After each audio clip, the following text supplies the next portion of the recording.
but thank you all for being here. So I'm going to talk a little about what the talk is about. Animal agriculture has a destructive, severe impact on our planet. The industry is a major contributor to greenhouse gases, damaging climate events, land, water, and air pollution, soil erosion, deforestation, species extinction, habitat loss, depletion of water reserves, and ocean dead zones. Today, Dr. Joanne Kong will explore the critical impacts that animal agriculture has upon the environment, our fellow beings, spirituality, and our health. Dr. Joanne Kong is a renowned vegan advocate, a TEDx speaker, and music professor at the University of Richmond, Virginia, USA. She is one of the most compelling advocates for plant-sourced nutrition today, raising ethical awareness that greater compassion for animals and our planet are vitally necessary for transformative growth and positive world change. Her talks have been described as a positive message about the way our daily choices can make the world a better place for others and ourselves, making a difference and encouraging positive change to happen, and enlightening and provocative. It is a great honor for all of us in Pune to welcome Dr. Joanne Kong.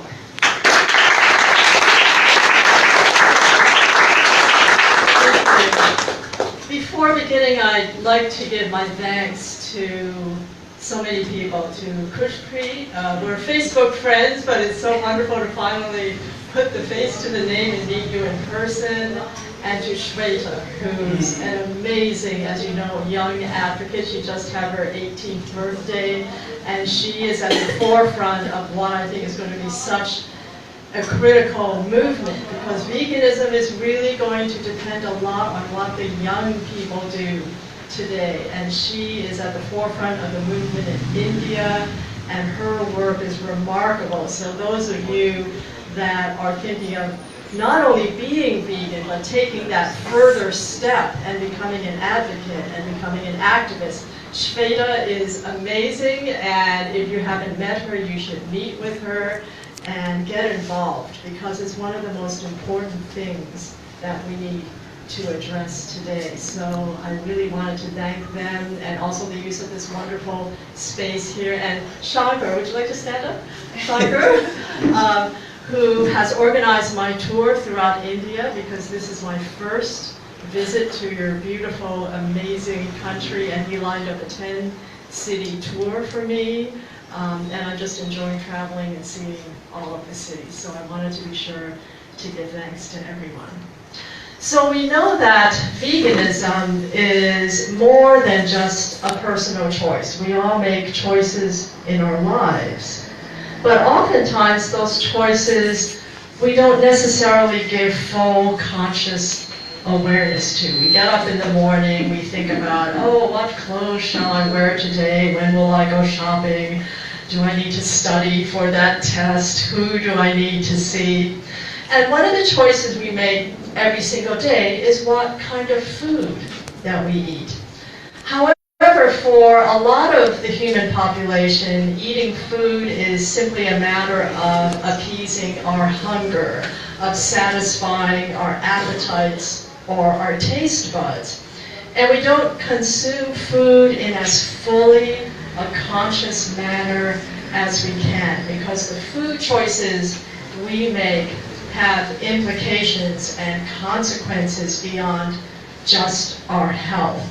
So today, that's the main thing I'm going to talk about, is how veganism touches on all aspects of our lives. Our health, compassion towards our fellow beings, our fellow animals. I began my journey because I learned about the horrific conditions and the suffering and the violence that happens in factory farms, so I became an ethical vegetarian and then a vegan. So the ethical compassions are central to me. And then I learned more and more about how animal agriculture is truly devastating the planet.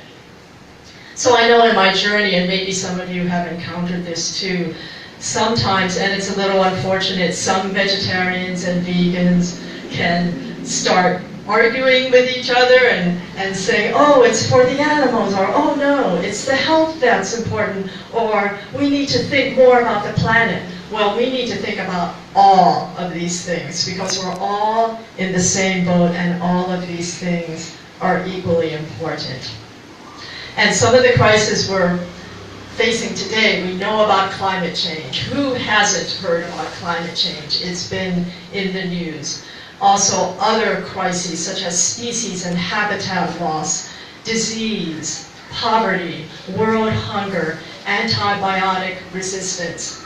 And a lot of people don't realize that there is a direct connection with veganism. They may say, what does veganism have to do with any of this? Well, it has everything to do with it. So today, I'll be covering some of the specific impacts of veganism on all of these areas to hopefully help you vegans out there to reaffirm the choice you have made with the vegan lifestyle, to motivate those who are on the way. Shankar has a great term he came up with the other day. What's the term you're using for people that are about to become vegan?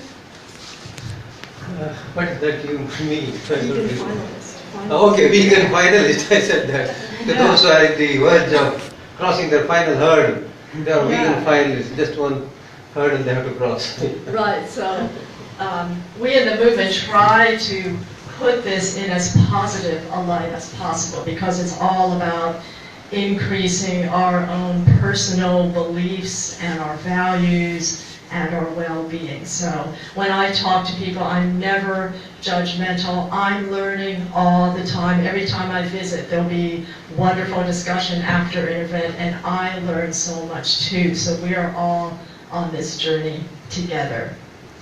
Okay, so the first thing to talk about is, we'll talk about the Earth first. So those of you that may not be aware, with climate change and global warming, we know that global temperatures are rising steadily. What are some of the impacts that we're seeing with the weather in, say, the past 5 to 10 years? What kinds of things have we seen? Flooding, right?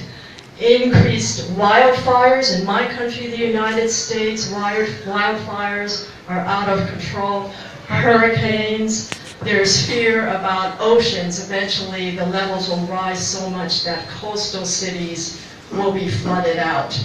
And animal agriculture accounts for at least 51% of human-induced greenhouse gases. And that's major. That's 4 times the emissions from all modes of transportation combined. Oftentimes when we think about climate change and carbon emissions, we think it's just transportation or appliances, and we don't realize that animal agriculture accounts for a huge part of greenhouse gas emissions. And then there's deforestation, okay? The reason why so many rainforests around the world are being cleared is for grazing and growing of feed crops. So we're losing huge sources of carbon dioxide absorption. And this is happening at a startling rate, at the rate of 1 to 2 acres of rainforest every single second. At least 20% of the rainforests in the Amazon are gone, and 80% of the rainforests in places like Thailand and the Philippines. So we are losing our forests. There's water, resource loss. In the United States, this is pretty unbelievable, but half of our water use goes to animal agriculture, to taking care of the animals, feeding them, raising the crops. We know that the World Meteorological Organization is saying that by the year 2025, 2/3 of the Earth's population will face some degree of water shortage. And over half of the world's largest water aquifers, which are the underground storage, natural storage places where water exists, over half of those have passed their sustainability tipping points. There's soil erosion, and I mentioned species and habitat loss. And because of the changes in climate and deforestation, every day we lose up to 137 plant and animal species, which is unbelievable. There was a groundbreaking new study, the findings just released. And in this study, it points out that humans, the human race, accounts for 1/100th of 1% of all of life on Earth. That includes plants, animals, and bacteria. So we are such a tiny part of life on this beautiful planet, yet we are the ones who are responsible for half of plant species loss and half of more than 80% of wild animals. So those are some pretty startling statistics that not a lot of people are aware of.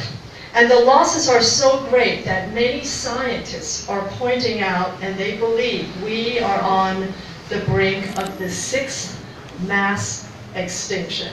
And we need to do something about it right away. This is not something that we can put off dealing with. Another interesting thing to note is the quantity of mammals on our planet. 60% of mammals on the Earth now consist of livestock, mostly the cattle and pigs that are raised for human consumption. I see you nodding your head, maybe you're aware of that. It's very, very frightening how our animal agriculture industry is overtaking the development of species. And with birds, did you know 70% of the birds on our planet are the poultry that are raised for human consumption? And then there's ocean dead zones. This is due to chemical fertilizer runoff, and we have water and air pollution from the toxic gases and waste and chemical runoff from factory farms. And another huge issue, of course, is world hunger. World hunger is a very complex problem because it ties into social inequities, massive inefficiencies in the ways we raise food, infrastructure, all kinds of aspects of how world economies are apportioned throughout the population. With the world hunger issue, it's therefore worth noting when you look at all the food that's produced on the planet, nearly half of all the crops grown in the world go to animals in the meat and dairy industries instead of to the people who need them the most. There's close to 1 billion people starving every day. And so many experts are saying it's going to be inevitable. We're going to have to change the way that we decide to produce food, and we're going to have a shift in our world economies. And the reason I bring up all of this is that what's really important to help turn around all of this is the power that you all have as consumers. So how many of you are eating plant-based right now and making healthy choices? Yes. So that's amazing. You are the ones who are really going to push this forward, because when stores and production companies realize that people want more plant-based foods, it's going to shift the economy. In my country, we have this huge, it's called a big box store. It's called Walmart. Have any of you heard of Walmart? Yeah. Do you push Walmart here? You've heard of it though, obviously. Yeah. It's one of these stores that sells groceries and clothing and all kinds of things. But they have actually asked their suppliers for more vegan food because consumers are demanding it. So really support vegan businesses, vegan restaurants, online, all of the meat substitutes. Although they're not the most healthy to eat consistently, it's a way to drive the market more towards plant-based eating, and that is so critical.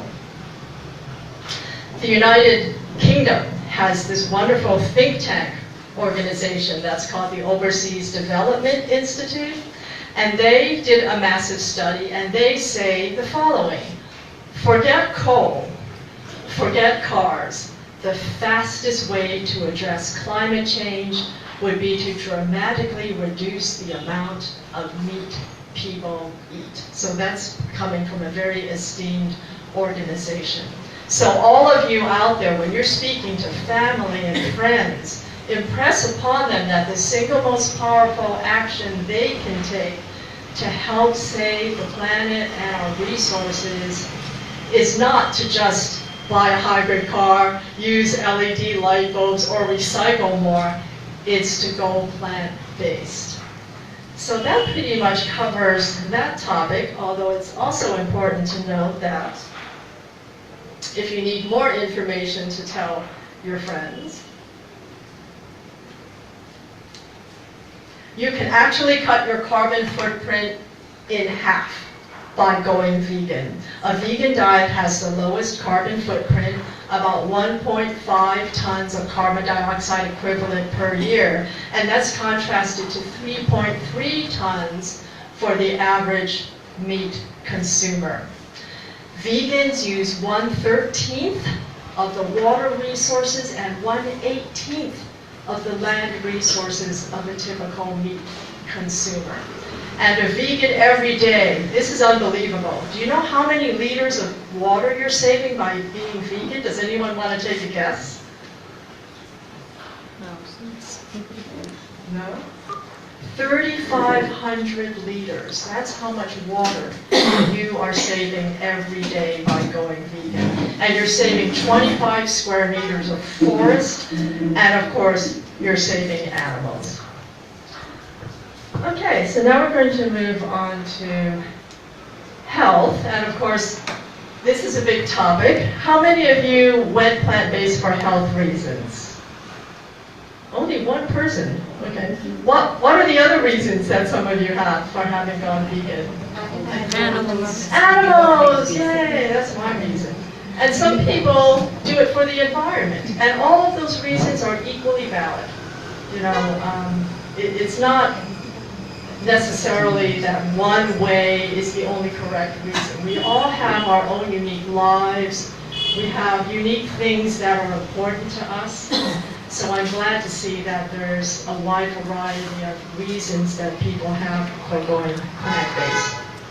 So we know that obesity rates are rising at alarming rates around the world. My country, the United States, sadly, is at the top of the list. We're overall the most obese nation. But India has some reason to worry too. I read that there's actually now an obesity foundation of India.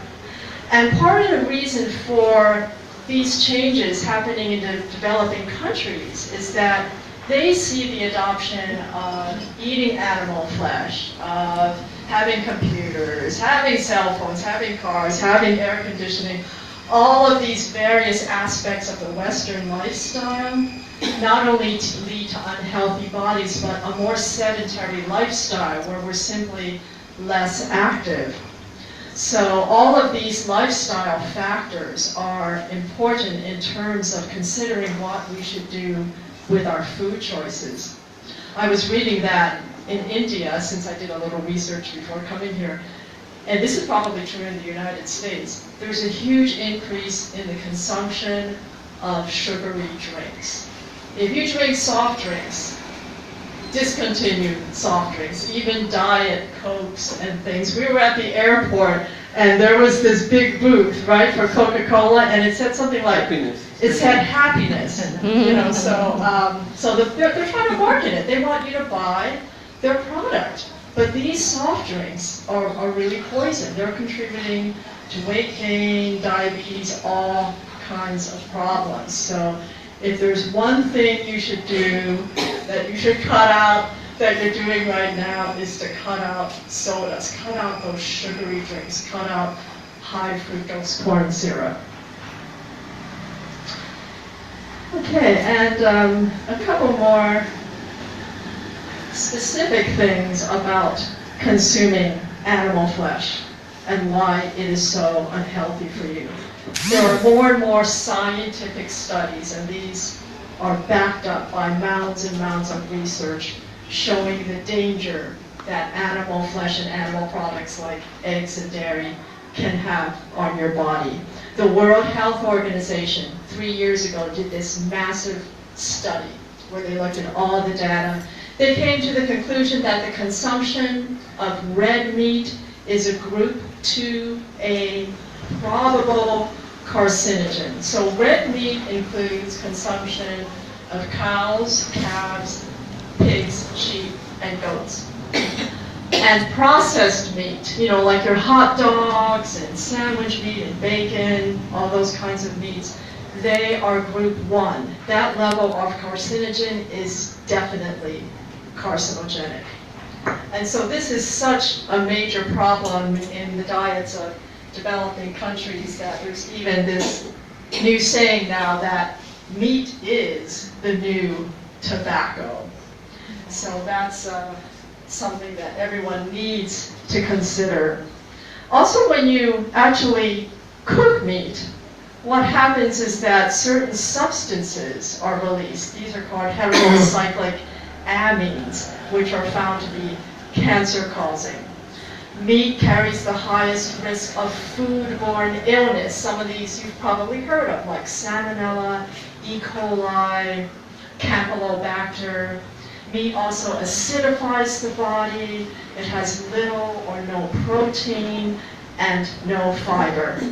And did you know inflammation happens in your body within minutes of eating meat? I know this from my doctor brother-in-law who teaches in the School of Medicine at Tufts University in the United States, one of the top medical schools in the country, and he has said, yes, inflammation, which leads to arterial damage, is directly tied to consumption of animals.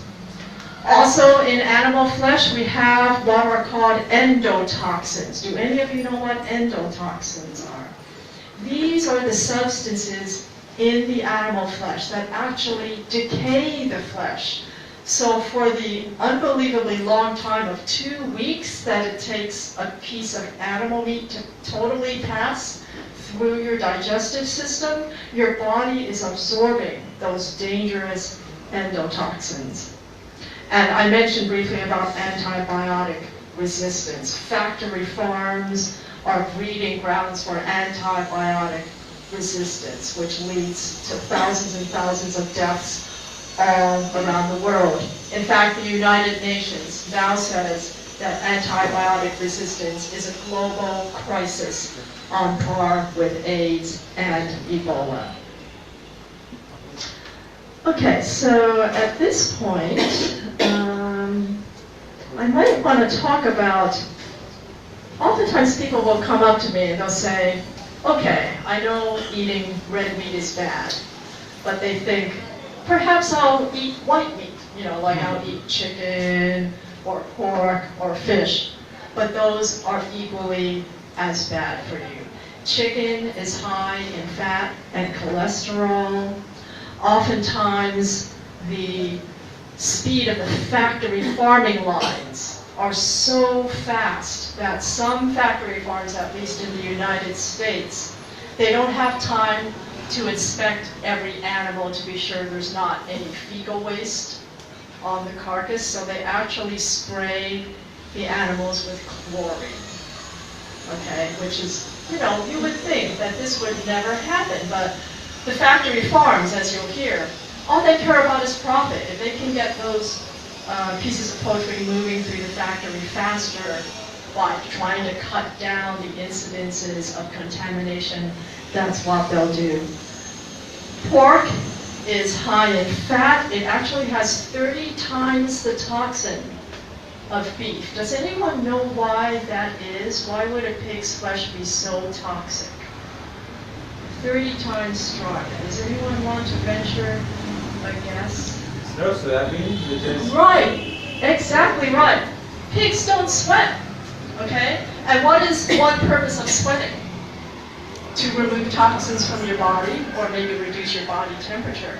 So pigs, also, they'll eat anything. I mean, they'll eat garbage, they'll even eat cancerous growths off of other animals.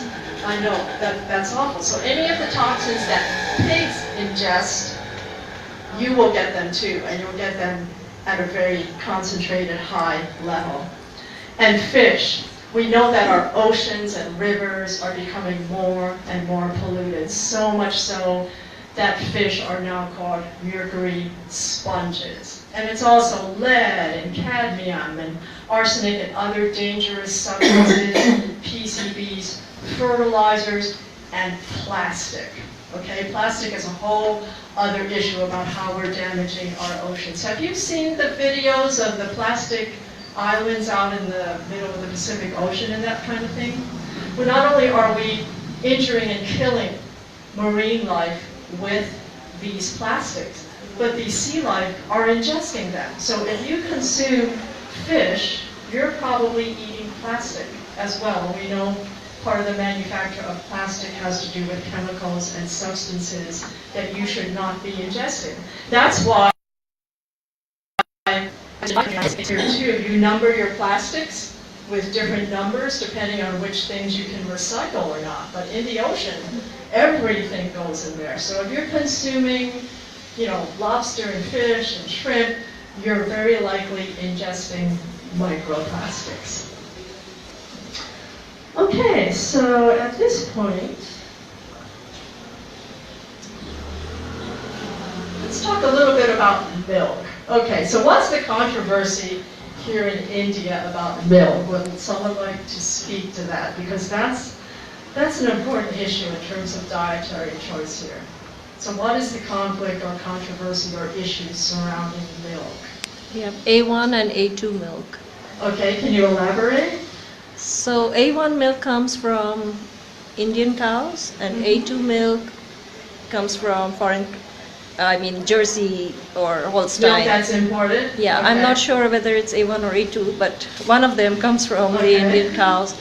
And we are told that, milk that comes from the Gir Indian cow is very nutritious and it's good for you. Okay, yeah, so you're fed all of these messages. I have been talking to so many people in Shankar over the last couple of weeks about how the ads are just incessant, whether it's on the radio, TV, in the newspapers, whether it's set forth as statements from the government saying, you have to consume milk, it's healthy for you. Well, it's not. But health aside, think about it for a moment.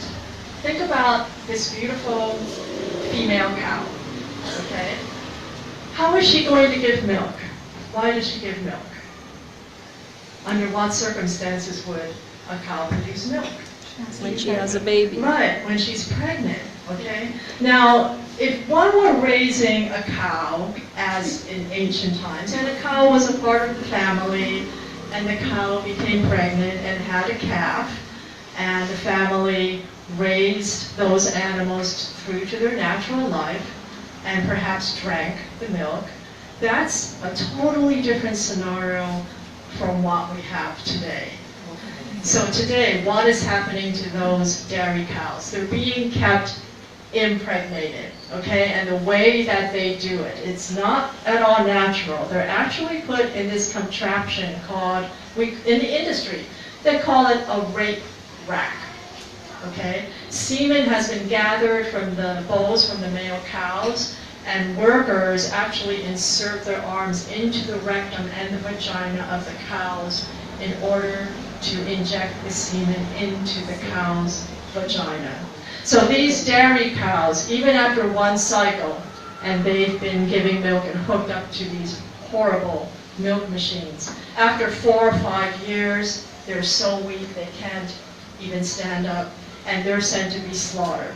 Okay, they're oftentimes sent to be, their meat to be used for hamburger meat or dog food or something like that. So there's the tremendous, horrific suffering. Dairy cows endure some of the most horrible suffering through factory farming. And then, when the cow has become pregnant, what happens to her baby? Does the baby get to stay? No, the baby does not stay with her mother and drink the mother's milk. We're essentially taking away milk that was meant for a baby cow and not for us. And the biological makeup of the nutritional makeup of that milk is not meant for human bodies. It's meant for a baby cow to grow into a huge animal. And then many of the male calves are saved for veal. And the way that works is that those animals are placed in what are called veal crates. I don't know if you use them in India. You don't. Okay. In the US, they're still being used, and the animals are placed in dark where they cannot move around, and they're given a special liquid diet that's lacking in iron. And they do this so that the flesh will be pale in color. And in the US, it's called veal, and that's considered a delicacy. So looking at the cruelty, the immense cruelty that happens behind milk. And that's probably, I think, the most important message that you can relate to others. It's like, why would you do such a thing when there are so many other options for what you could drink, other things that are healthy, like fruit and vegetable juices. There's many plant-based milks that are about to become even more and more popular in India. What are some of the plant-based milks that some of you are drinking right now? Can anyone? Almond milk, coconut, cashew. Yeah, right. Yeah, so a lot of those, you know, in the United States, they became really popular, I would say, just in the past 5 years. We even have dairy milk companies in the US that are closing down and then reopening up as plant-based milk factories. So that's why, again, that the important point about what we do as consumers is going to drive everybody towards healthier choices. Just can I just ask one question Yes. about the milk one? So when did this entire milk thing, because humans are the only species on the planet that consume milk of some other animals. Right, we are. So can you just go back in history and tell us when did it start actually? Yeah, and how did it actually, start? yeah, in my country, in the United States, the whole industrialized factory farming thing started after World War II, so it was pretty much in the 1950s, where then after the war there was this big push towards consumerism and expanding products for families. And you can kind of continue that discussion and see how more and more it was about convenience, right? About everything comes in a package, and oh, this is great, it's so easy, you just open the package and there it is. So a lot of that in my country anyway started in the middle of the 20th century. And when I talk about milk and dairy, I often speak about the foundations of so many Eastern cultures, about the ideals of ahimsa, of no harm, not doing violence to other living beings. In fact, most major religions have these ideals, right? That you should treat others with compassion and with kindness. So that's something that should always, I think, be at the forefront of the choices you make in your lives with food, because it's what you're putting into your bodies. And I think we're all, by nature, compassionate people. Don't you agree? Yeah, great. Okay, so let's talk about some good news. The benefits of plant-based nutrition. We know that countries that have the greatest consumption of plant foods also have the lowest incidences of disease. Vegans have substantially lower rates of heart disease, which is the world's #1 killer, high blood pressure, type 2 diabetes, cancer, obesity, osteoporosis, Parkinson's, Alzheimer's, and the list goes on. And you'll have at least a 30%, if not more, reduced risk of getting cancer or heart disease by becoming plant-based. And again, there's real science out there supporting all of this. There are some plant-based doctors that are doing fantastic work. Have you ever heard of PCRM and Dr. Neil Barnard, who I know has been here in India, and I hear that he's going to be doing more outreach to hospitals about plant-based foods. In my country, there's this organization called the American Medical Association. And last year, they put forth a resolution calling on all hospitals in the US to serve plant-based food instead of processed meat. And that is a huge victory. That is just amazing. The medical community is starting to get the message. I think it's catching on here in India a little bit slower, but I know ultimately the medical community will fully embrace the fact that we need to create a new paradigm for health. Instead of waiting to get sick and then be prescribed some expensive medicine with side effects that you have to take for the rest of your life, why not prevent disease from happening in the first place? So we're seeing lots of positive changes about plant-based eating. And it's not just in my country, it's in the UK. Germany has a big vegan movement. Poland, I mean, it's really spreading everywhere. And there's another doctor I want to tell you about, Kim Williams. He was past president of the American College of Cardiology. And he's a very entertaining speaker. And he says that there are two kinds of cardiologists. These are heart doctors. Two kinds. Vegans and those who haven't read the data. So that's what Dr. Williams says. And he also says, I don't mind dying. I just don't want it to be my fault. Okay? So again, pointing out, take responsibility for your health. It's the only body you have. And did you know vegan blood is actually 8 times stronger than non-vegan blood at suppressing cancer growth? That speaks to the power of plant-based foods. And we know of many athletes, right, who are vegan, and how vegan gives you more energy and greater endurance. I have been plant-based for over 30 years. I recently turned 61. I rarely become ill. In my 20 years of working at my present job, I've never had a sick day, and I have lots of energy. And I think one of the best things to promote veganism is to be a model for veganism. Sometimes people come up to me on my college campus and they think I'm a college student.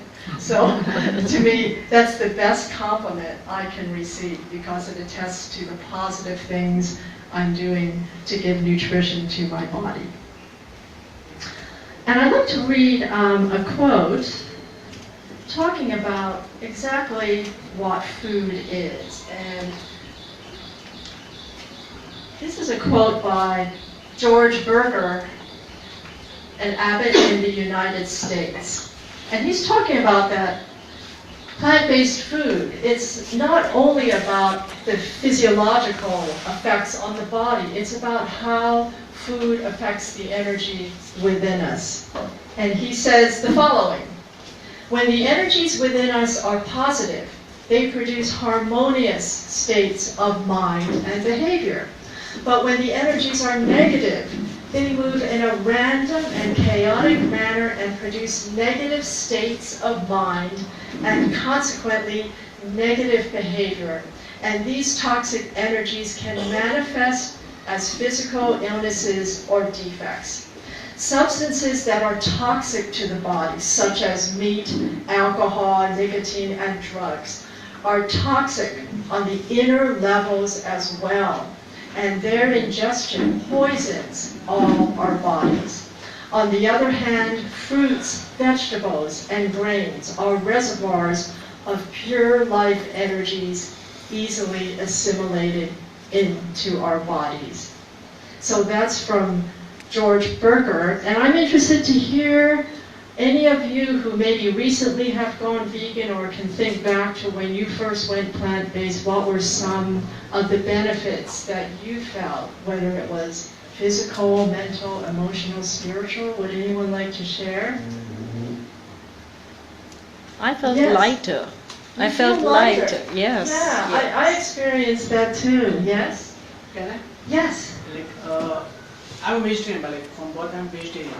So what happened is like from 2 to 3 years I'm starting like vegetarian in Sanskrit it's called Shakahari. Uh-huh. Right? Okay. Shakahari, the one who consumes the vegetation. So I had this question from long back, like if you are talking about vegetation, now where this word milk came into picture, right? Right. It is first of all it's shakahari or it is mansahari. Like mansahari means one will be flesh eater, one will be the vegetation eater. So when that thing milk came into the picture in the history of humankind, like that thing was like troubling me from long back. Then I got to know then I read something about Gautam Buddha. Then like he was also onto that. He started this veganism. I think that was started from him, and slowly and steadily, it like at his deathbed, he also consumed the kheer, which is a combination of some I don't remember what it's called in English. Vermicelli. Yes. Vermicelli. That kind of milk, but that also troubled me. Like before truly vegan, that I was consuming that kheer. So like slowly I started thinking on this, and like it happened gradually. Like one of my friend who is non-vegan, he introduced to this group, and I got to like more and more things about veganism and about milk. Like since I have sinusitis, so like I used to I used to not consume milk on regular basis, but I used to consume this milk derived products, like or some other way. Like pizza is like one of the best thing for me. Like I'll stop that as well. But going vegan, one thing also I was thinking about, like what about health? So talking about soya. Soya is not also good for health. Most of the people say, because most of the soya bean that seeds are GMO. So if 96% of GMO, then what I'm consuming, like that was one thing troubling me. What food I am right now eating? Is it the food itself? Like go plant-based, go like if you're vegan now, it doesn't matter for me. But if you keep in that mind, what are you eating? Like you're literally eating chemicals in different form. You're not eating food. Right. So like lot of things were happening in brain. So like from 2 to 3 years I started searching on the same topic. Then luckily 2 to 3 people I encountered with them, and they were like transitioning vegans. So like one of the person was used to have some food from the vada pav, we said, from the area, from the place where we can also get the egg-based diet, and we also get the vegan diet. Like there's a combination. So that's just all started. So slowly that person was like, see, I'm not religious. I will eat the thing which is plant-based. I will not eat the thing which is egg-based. So like that also ticked me like, okay, so religion is different and diet is different.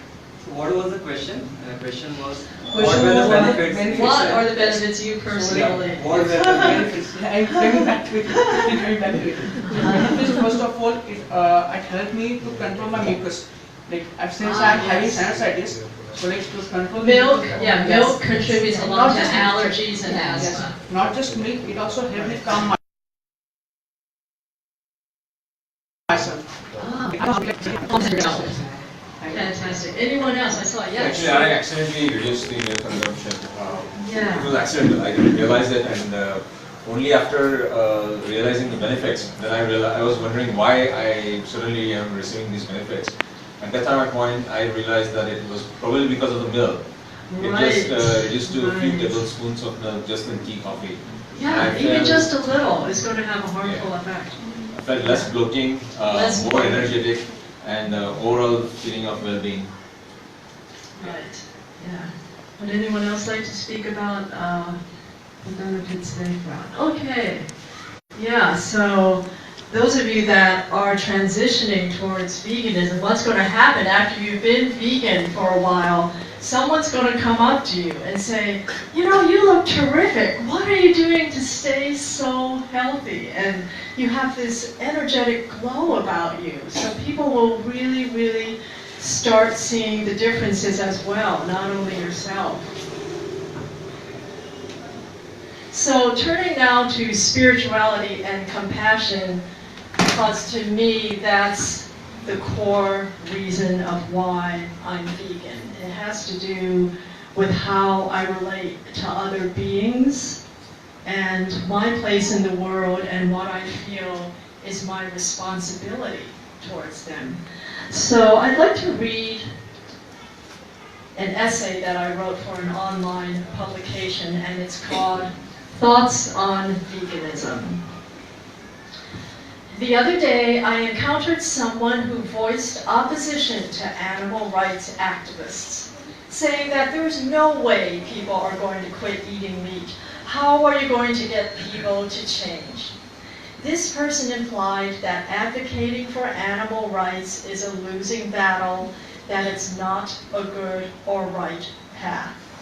Naturally, when alone, I realized that this person had the effect of getting a rise out of me. But even though I felt initial anger towards what the person was saying, I realized that I needed to find a stronger point of focus for my advocacy, the essence of what our work is all about. It's not only about motivating people to become vegan. It's not only about right versus wrong, or who has the better argument. It's not only about whether enough people will change to make a difference, or whether our society as a whole will ever change. It goes way, way beyond this.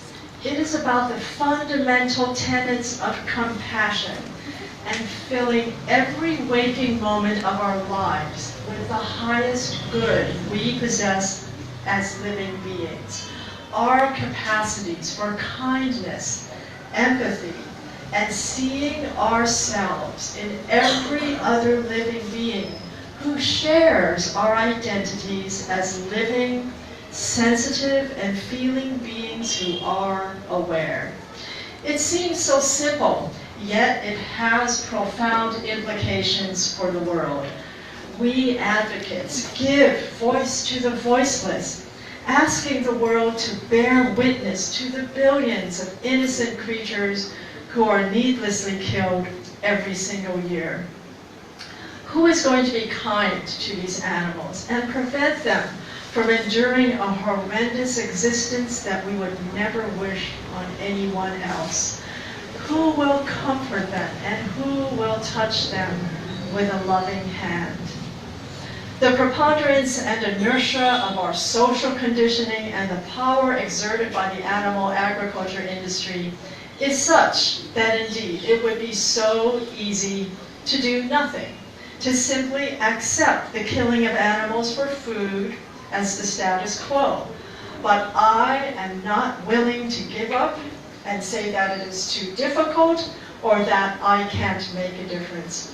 My goal must be to move people to be courageous and open their hearts to the pain they would feel in witnessing what is the most destructive, cruel, exploitative, and oppressive act that is taking place on our planet today, running like an invisible thread through the fabric of our lives.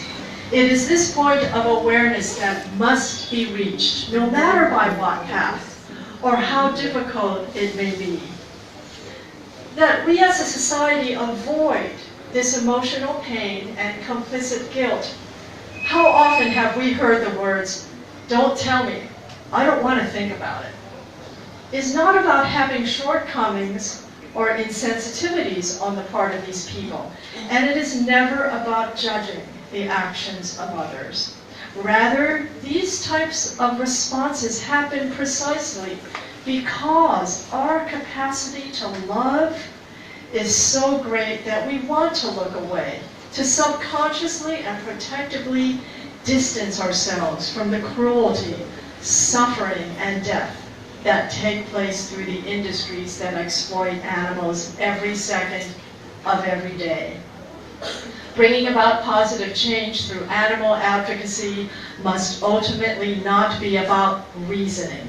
It must take root spiritually in our hearts, going inward and embracing the energy and life force that is the very same power that binds us to all other living beings. We know that Gandhi said, "Non-violence is a matter of the heart."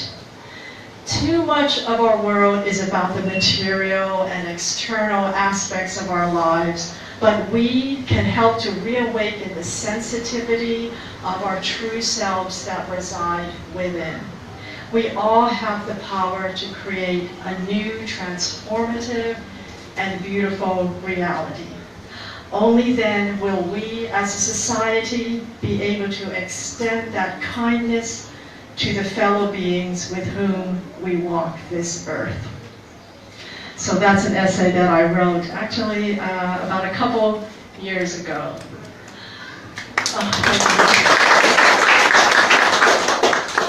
Excuse me, Yes. I have a question. Yes. So as a student of logic, right, when you look at ethos and when you look at logic, now coming back to the comment you made on non-violence, it's a matter of the heart. But I also feel like non-violence is a matter of logic as well. Okay. Right. Yeah, can you explain that? Yes. Yeah. So when you ascertain a certain thing, you can have two kinds of reasoning. One is valid, one is invalid. Usually people consider emotions as an invalid reason, okay. right? So, I mean, when it comes to logic, when you have to apply logic and, you know, talk about non-violence, can you elaborate on this one point that I've made? Yeah, I think that's an excellent point. That you have to look at the outcomes, right? And what are some of the outcomes of not having an emphasis on nonviolence? Like, what are some of the ways that you see where violence has made its way into our lives? Are you thinking of certain specific ways? I'm trying to. Yeah, I'm trying okay. to. Can I get back to you about this? Yeah, We'll yeah. talk about this. Yeah, I mean, I've been having conversations with Shankar, and we were talking about how it makes him uncomfortable to see man-made things, because oftentimes behind those industries, those man-made things which are supposed to be so good for us, there is incredible cruelty to other animals and also to the environment. So it's definitely, I'm glad you brought that up, because yes, you can look at it in terms of logic and reasoning, as well as by heart. So right now if I look at logic here, Yeah. I'm wearing something which is synthetic wool. Mhm. Right? It's, Right. It's Right. also, I mean, this is not completely wool, but it is synthetic, right? Okay. So Yeah. on those terms, you know, the authenticity of it.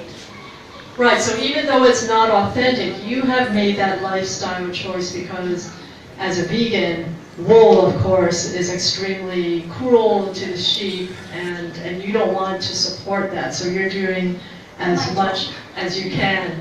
Right, so, and that's an important thing for vegans. It's not just for physical health, it's that we do not want to support any kind of exploitation of animals. And that includes whether it's in the food industry, entertainment, whether it's for medical research, clothing, or other things. And there are many, many products that actually contain animal parts that we probably are all using and we're not aware of it. Like I read that animal fat is used in plastic bags, it's used in tires. Animal products somehow make their way into shampoos, even though it's not labeled as such. There are many, many things. So sometimes vegans will say, there's no way I can be 100% vegan. Why should I even bother?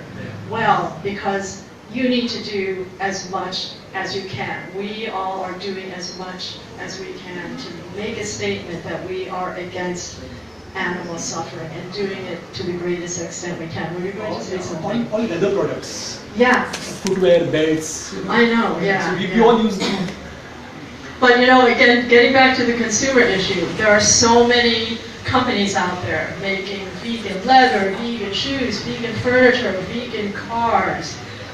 So many products are coming out. I had some fantastic vegan ice cream last week. It was so delicious. It was great. So talking a little bit about nature, because I haven't talked too much about it, and I know Shankar will appreciate this. I think that throughout the years, culture has come to see the earth as something that's for us, as if we were the most important things on the planet, and the planet gives us all these resources to use. But what we're doing instead is that we are damaging our environment. Our beautiful surroundings and wildlife are things to be treasured, things to be in awe of. And when I was out at Shankar's place for the 16th Sattvic Vegan Festival, which was a huge success, immediately I was struck by, first of all, how quiet it was, how peaceful it was, how you could actually hear the birds sing, you could feel the sun, feel the air. These are seemingly simple things, but they... Angel was there, Yeah, so she came out for that. Right. I mean, these are things that we should not take for granted. These are enormous gifts that somehow have been bestowed upon us, and we therefore need to treasure and protect them as much as we can. So what are some of the things that have led most of the world to exploit animals and to continue exploiting them? I think that one of the biggest factors is habit and culture, okay? And I always tell people, I point to myself, I wasn't born vegan. I was raised in a family that ate meat. I ate meat for half of my life. My parents were raised that way, and then me and my siblings, we continued the habit, and I just didn't think about it. There's nothing in the society that tells us that we actually have a choice, that we don't have to exploit another being on our plates in order to receive nutrition. Would any of you like to speak to that? Because I know that some vegans have found that to be sometimes an issue if you're the only vegan in your family. Would any of you like to offer any? Yes. Actually, I would like to make one point. Yes. I've been reading on the internet, and it looks to me that most of the international community of vegetarians or vegans, they don't seem to be aware of India's special place in vegetarianism since thousands of years. Exactly. I believe India is the only place in the whole world, from east to west and north to south, north pole to south pole, which had vegetarianism ingrained in its Such a culture huge proportion of thousands of vegetarians. years. We Right, have, it's so on an enriched. average, 35% of the India's population of Right. 1.2 billion Yeah, who are it's a strict huge vegetarians. proportion. And most of the international community, when I hear their lectures on YouTube, they don't seem to be even mentioning India anywhere in this thing as well, whenever statistics are concerned. Yeah, so that's a specific thing to Indian culture that, as you mentioned, is one thing that makes it difficult for many vegetarians to become vegan because of how deeply it's ingrained in the culture. Or on the other side, they are not killing animals. I mean, from positive point of view. Right. Even though they cannot become vegan, but they are not killing, Right. Okay, thank you for bringing up that point. The second one is called psychic numbing, and have any of you heard of that term? It relates to humans and the way we react to loss of life, especially if it happens on a massive scale. We tend to sympathize with beings on an individual one-to-one level and empathize with them. But when huge numbers of people are killed or injured, whether it's through a tsunami or an earthquake or some other natural disaster, it's as if we were able to feel the pain of each individual person. It would be too much to bear. So we tend to disconnect ourselves from the losses of life that are happening at a catastrophically high level.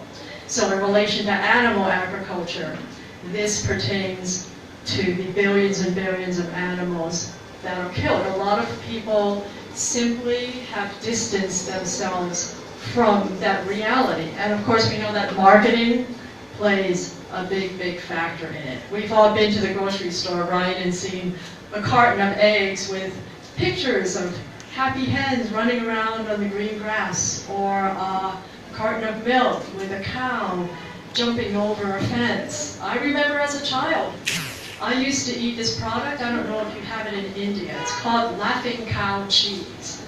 And there was triangular pieces of cheese that came in a wheel, and every piece had a label with a cow on it, laughing, which is feeding you the message that this is good for you. You have to eat cheese. This animal is happy that you're eating cheese. You know, the marketing industry which spends billions and billions of dollars shaping our food choices. We need to look at our food choices more consciously and ask ourselves what is underlying the production of these food products. Yeah. Can I just make one point? Yes. Coming back to culture, Yeah.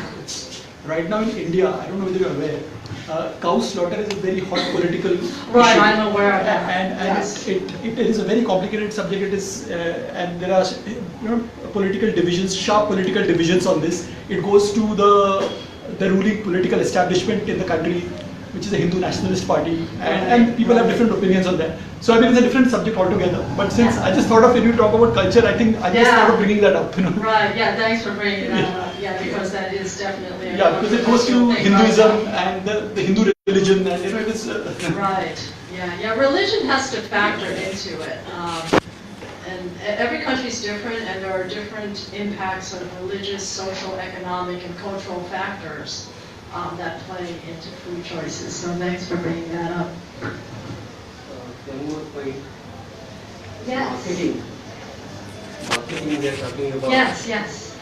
I mean, in India, the farmers used to keep hens at their farm. Right. I mean, they're keeping it, not for eating, but maybe they're eating eggs. Mm-hmm. But now with this American culture of free cage hen eggs, Right. now that is getting marketed here in India. Yeah. So you all know what that means when you see free range eggs. I mean, what do the marketing people want you to believe? They want you to believe that they're out in the open and they're running around with the sun shining on their backs, and hens who love to dust bathe. You know, they're trying to imply that that's what free range means, okay? But it simply means that they're not confined to their battery cages, these cages where you have 10 to 15 animals crammed into a horrible wire cage. It simply means that instead of being in those cages, those animals are still housed by the tens of thousands in dark sheds where they can hardly move around. They're fed antibiotics and hormones so that they almost can't carry their weight. They're suffering disease. They can't engage socially. So yes, that's a good example of marketing with the free-range and cage-free eggs. Okay, so every year over 60 billion land animals are killed for food, and over 90 billion marine animals, including bycatch. Do you all know what bycatch is? Yeah. What is bycatch? So basically, if the fishing industry wants to catch a particular species of fish, Right. the other species of fish which are accidentally caught They're along accidental. the Right. accidentally, they are called as bycatch. For Yeah. example, dolphins could be called. Dolphins, Yeah. turtles, Yeah. sharks, even whales. Yeah.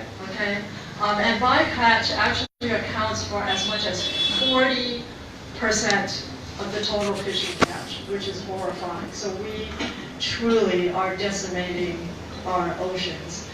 You know, it's just become the kind of perception that people think the oceans are so vast that we have an amount of a supply of food that's never ending, but that is not the case. And of course, with global warming, we have acidification of the oceans, which is killing our coral reefs and other marine life as well. So there are a lot of serious problems happening with our oceans.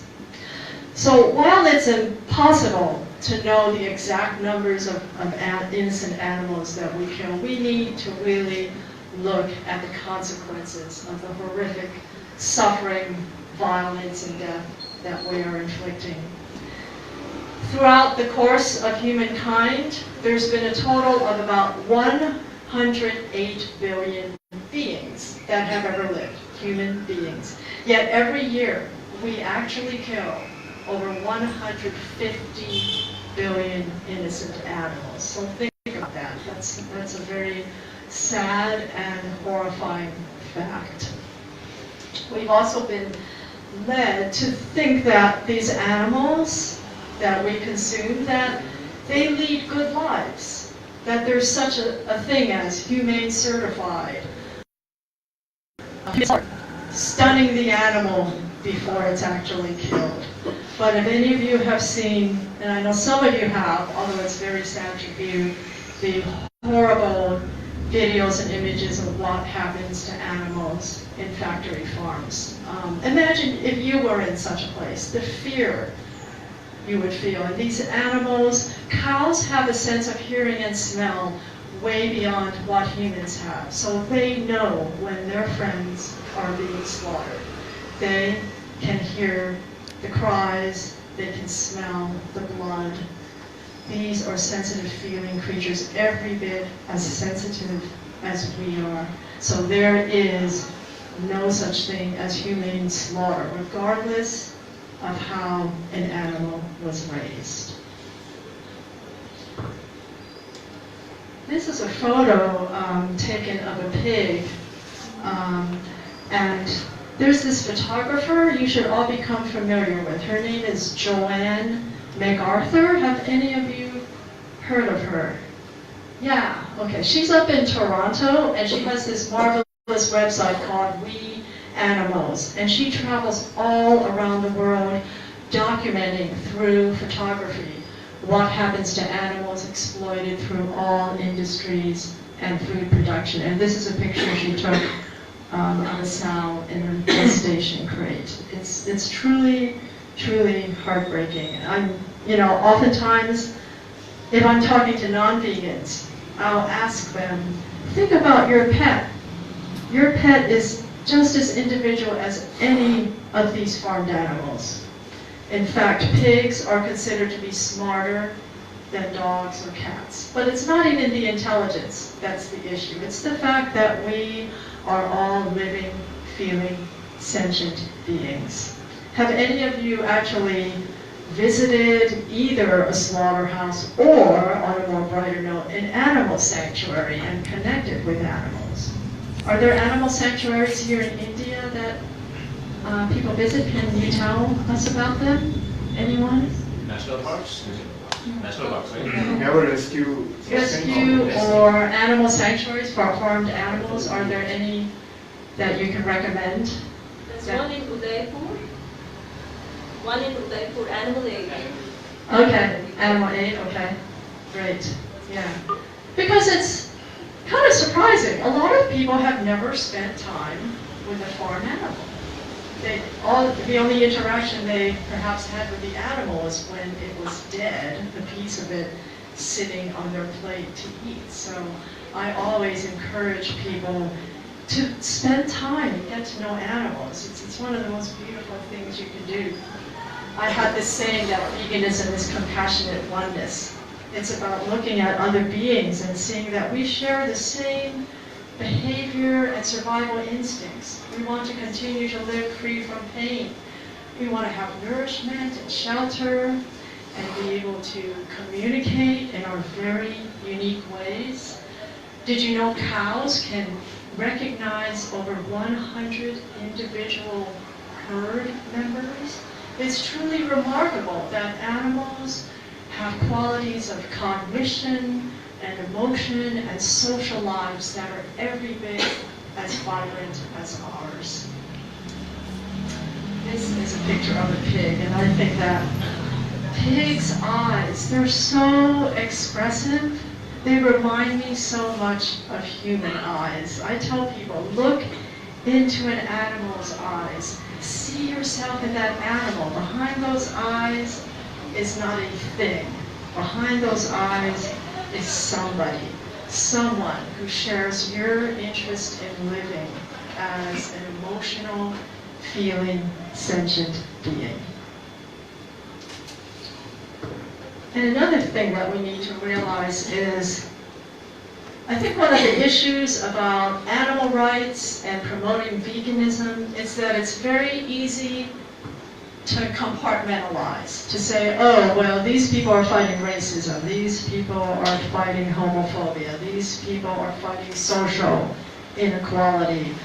We need to look at the big picture and see that all of these are equally valid forms of discrimination that need to be considered, okay? Because they're based on the same thing. All of these are equally significant social justice issues because they are based on the direct domination and oppression of one group against another, whether it's human to human or human to animal. So we need to see all animals because we are animals. Some people may want to dispute that and say, no, we're not animals, we're superior to animals. But I do not believe we are superior to non-human animals. We are all in the same boat. We need to embrace this sense of equality among all living species. So I'd like to tell you the story of a couple of remarkable animals. This cow on the left, her name was Erica. Beautiful black and white cow. And I met her a couple months ago in California at the Rancho Compasión. Do any of you know of Miyoko Shimmer? Does that name ring a bell at all? It may in coming years because in the United States she is one of the most well-known chefs who creates vegan cheeses, nut cheeses.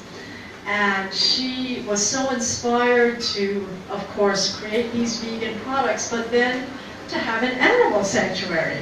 And her sanctuary is a little unusual. A lot of the larger sanctuaries, they'll put the cows in one area, the pigs in another, the hens here, and so on. But Miyoko actually lets all the animals mix together, which is really fun, how they all play with each other. Erica, when I visited her, I got this beautiful picture of her where she's actually nose to nose with a pig and they're playing. But unbeknownst to Miyoko, Erica was actually very ill. And a couple months ago, I think it may have just been a few weeks after I saw Erica, as many animals do, she went away to die. And they found her in a ravine, and they were trying to get her. She was still barely alive. They were trying to get her out of the ravine, and Miyoko called a couple local policemen or firemen to try to pull her out of the ravine. And Erica had been abused because she was saved from a slaughter type situation, so she was usually very suspicious of humans in her earlier life. But when these men started to help her, she was so calm and peaceful. Miyoko said that Erica knew that these men had come to help her. And in turn, these firemen, they looked into Erica's eyes and they started to cry. They were just so touched by the beauty of this animal. This animal was dying, yet Erica was making this connection to humans. And when Miyoko told me that story, I lost it. I started crying. I mean, it's just an example. I mean, it's sad that it took this event to happen to awaken these men to the compassion they would have for a farmed animal, which I'm sure was probably the farthest thing from their lives. And then there's Lulu, Potbelly Pig. Back in the 80s in the United States, there was a story of Lulu and how she saved her companion human. And the story of Lulu actually made worldwide headlines. And the story is that Lulu was a pet of Mr. and Mrs. Altman, and they were on Lake Erie, just having some vacation time in a trailer. And Mr. Altman had gone off somewhere to do some jobs or errands or something. So Mrs. Altman was alone in the trailer with Lulu and their dog. And Mrs. Altman suffered a heart attack. It was her second heart attack in a year, and she fell to the ground. She couldn't reach for the telephone. She didn't have a cell phone. She tried throwing an alarm clock out the window. That did not work. The dog barked his head off. He didn't do anything. But Lulu came to the rescue. What Lulu did was she left the trailer through a little doggy door. You all know what a doggy door is? Now this is remarkable because, for one, the doggy door is way smaller than Lulu, okay? And the second thing is that Lulu had never been outside of the trailer except when they had first moved into it. So she had never ventured outside. So Lulu, in going out of the door, scratched and scraped her belly so badly that she started bleeding. And then Lulu went out onto the nearest road and she lay down in the middle of the road. Why do you think she did that? Yeah, to call attention. Now that's pretty smart, right? For a pig to do that and to be injured at the same time. So finally, a motorist stopped to say, gosh, what's this animal doing in the middle of the road? And then Lulu got up, trotted to the trailer. The man walked to the trailer, saw Mrs. Altman, called emergency. Mrs. Altman was taken to the hospital where her life was saved. And the doctor said that had 15 more minutes passed, Mrs. Altman would have died.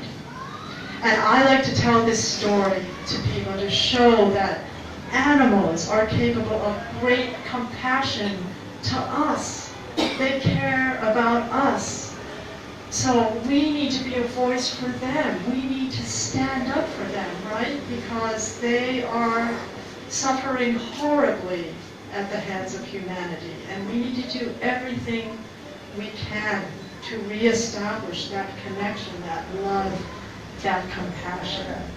And I think that's something that we can all celebrate and think about. And tell that story to your friends. You can find it online. But it's really a very heartwarming story, I think.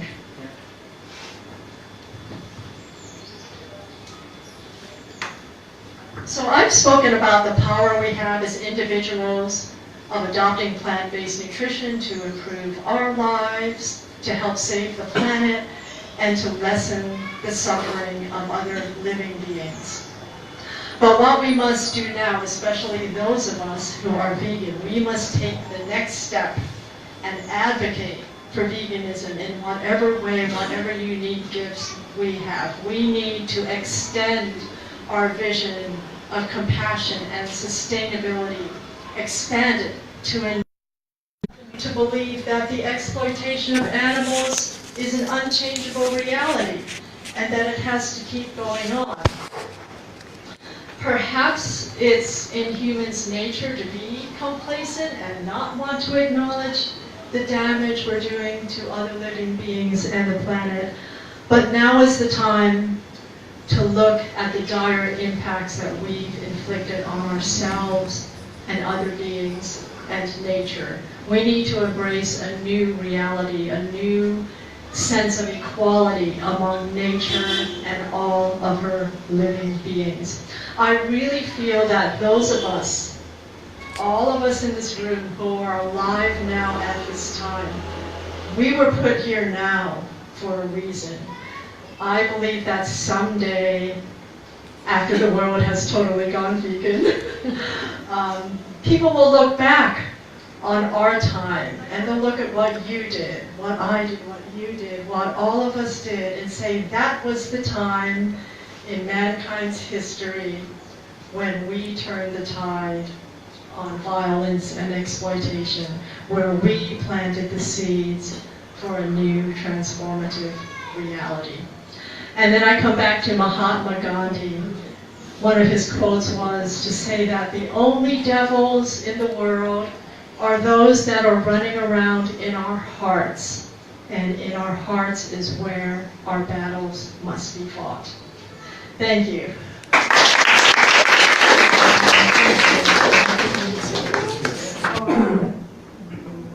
Thank you, Dr. Kong. That was extremely enlightening. Thank you so much. And now coming to Mr. Shankar Narayan. So, Mr. Shankar Narayan, who is the founder, president and CEO of Sattvic Vegan Society, which promotes non-violent and peaceful, simple and sattvic lifestyle for humans, animals and the environment. It is with great pleasure I invite Mr. Shankar.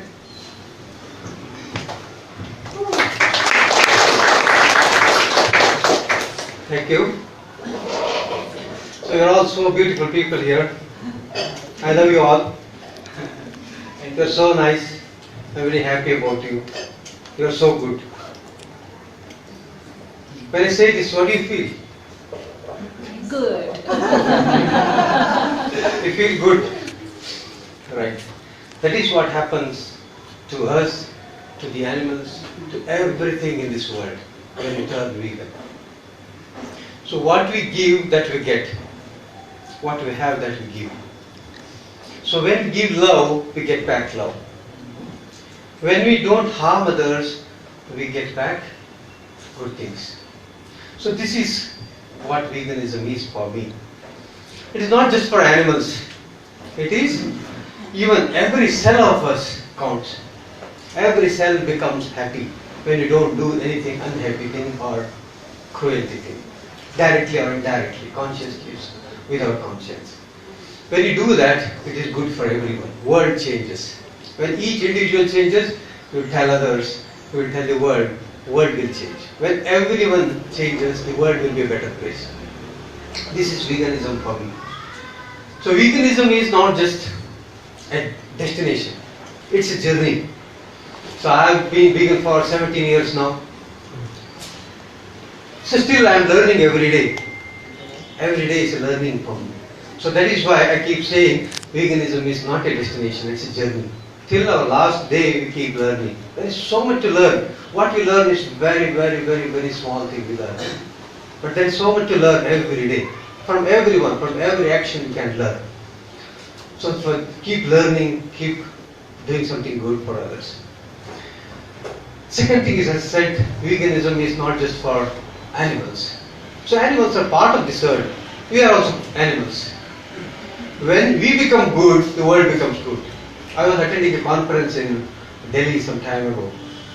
So it's about environment. When they were talking about environment, I said, so this environmental degradation or deforestation is happening because of humans. Why don't we control human population? It was our government people were there, planning commission, erstwhile government. They said we need population for development. So that's what she said. But if we control ourselves, if we control human activities, if we become better humans, the world will be better. There is so much to say, there is so much to learn. So endless it is. Actually it is Dr. Joanne Kong's time here. So she came here all the way from the US. She shared her experiences, shared her wisdom. It's all learning for us. For me, I have been with her for a week, more than a week now. Every day, everything is new to me. So that is my journey. So some people ask me, what is Sattvic? So Sattvic is a character for me. It is not about diet. Diet is vegan diet. When you eat vegan diet or good food, our habits, our characters, our life should become good. If it doesn't, we eat something good, but our habits remain bad or becomes bad. So that is not real veganism. So we have to become better human beings. So we have to be examples for others.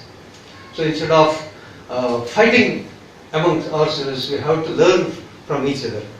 So that is a lot of things I have been learning every day. So that's enough, I think, for me. I have a lot to say. So another occasion, another time, another place, I will have my time. So thank you for listening. Thank you for being so beautiful persons here. So I have special feelings about Pune because there is Darshana Mazumdar who is doing so much for veganism. I think it's one of the hotspots of veganism in India, Pune. So though it's a small group of people here, as someone said, a small group of determined people can change the course of history. So Pune is doing wonderful things. There is Darshana, there is Shweta, there is Aniket, there is there are so many people. So I can't name everyone. I'm getting to know. As I say, I keep learning. What's her name? Sorry, forgot. Yeah, Kushpreet. Yeah. So new people, new learning. So there are so many things happening. Pune is a beautiful place. It's showing the way for everyone else. So that is one beautiful thing. Though it's a small group, you are all very peaceful people. So very calm and learned, and most of you are vegans and on the vegan journey. And it's a very good thing to be here for us. So Joan gave me an opportunity to be with you today, because if she were not here, I would not have come. Last time it was because of Dr. Untitled. I came to Pune and came to know about Aniket and so many other vegans. So this is beautiful. Pune is doing good, though it is small. This is going to be a big thing for veganism in India and the world. Thank you for being so kind, so good, so beautiful persons. Thank you. And I think now Shweta's going to talk about her activism. Is that correct? Yeah? I would like to give a... Oh, you'd like to introduce, okay. So first of all, I would like to thank Dr. Joanne Kong for that inspirational and motivational talk. I would also like to thank Shankar Narayan ji for gracing us with your presence and organizing Dr. Kong's tour. And last but not the least, thanks to you all for attending this event. I would like to ask Khushpreet to felicitate Dr. Kong.